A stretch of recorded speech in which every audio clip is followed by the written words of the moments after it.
Welcome back to our channel. మొత్తానికైతే ఆ, మహారాజా cinema అయితే ఎటకెళ్ళి చూసేసాను. మార్నింగ్ అయితే చూసేసాను. రివ్యూ అయితే కొంచెం లేట్ అయింది పెట్టడానికి. ఇంకోటి బాహుబలి కూడా చూసేసాను. 2 మూవీస్ అయితే చూసేసాను.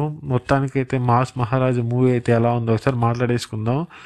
సినిమా అయితే కాన్సెప్ట్ వైజ్గా అయితే ఏం లేదు, చాలా వరస్ట్గా అయితే ఉంది మూవీ అనేది. చెప్పకూడదు కానీ చెప్తున్నాను.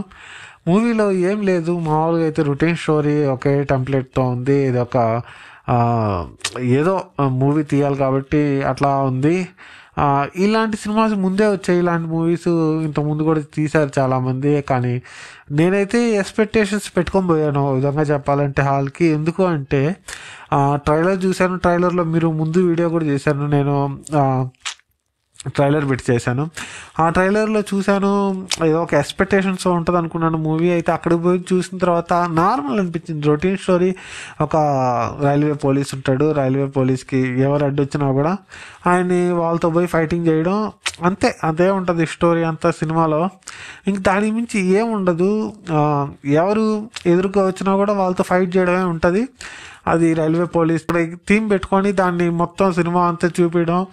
మళ్ళీ శ్రీలీల గారికి ఇంతకుముందు ఆమెకి చాలా మంచి మంచి క్యారెక్టర్స్ వచ్చేవి. ఇప్పుడేందో కొంచెం డల్ అయిపోతుంది ఆమె ఇది సినిమాల్లో. ఈ సినిమాల్లో చూసుకుంటే ఈ క్యారెక్టర్ వైజ్గా చూసుకుంటే సినిమాల్లో నార్మల్గా ఉంది. ఆమె స్లాంగ్ కూడా కొంచెం ఏదో డిఫరెంట్గా ఉంటుంది. అదేదో ఆమెకైతే అసలు సెట్ కాలేదు ఆ మూవీకి.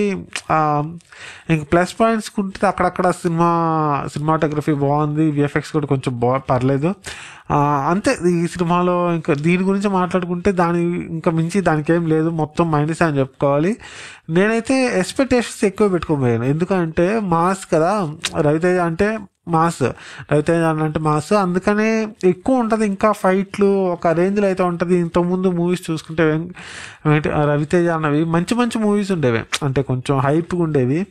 ఇప్పుడు చూస్తుంటే ఏదో చేయాలి కాబట్టి చేయాలి, ఏదో అంటే ఏదో అక్కడ వచ్చేసి ఒక సిగరెట్ కొట్టేసి 4 క్రింజి డైలాగులు కొట్టేసి సినిమా అంతా అట్లే ఓవర్ఫ్లో ఉంటుంది. కామెడీ కూడా అక్కడక్కడ ఉంటుంది, అదేం అంత అయితే ఉండదు. నాకైతే సినిమా అయితే అంత ఎక్కలేదు, ఏదో ఎక్స్పెక్టేషన్స్ పెట్టుకొని పోయాను అని నాకైతే ఫీలింగ్ వచ్చింది. మీరైతే మూవీ చూసుంటే మీకు ఎలా అనిపించిందో కామెంట్ అయితే చేసేయండి. ఎట్టు చూసుకున్నా కూడా మూవీ అసలు ఏం బాగాలేదు. ఇంకా బాగా తీసుంటే బాగుండు. రవితేజ అన్నకి తగ్గట్టు ఈ మూవీ అయితే లేదు.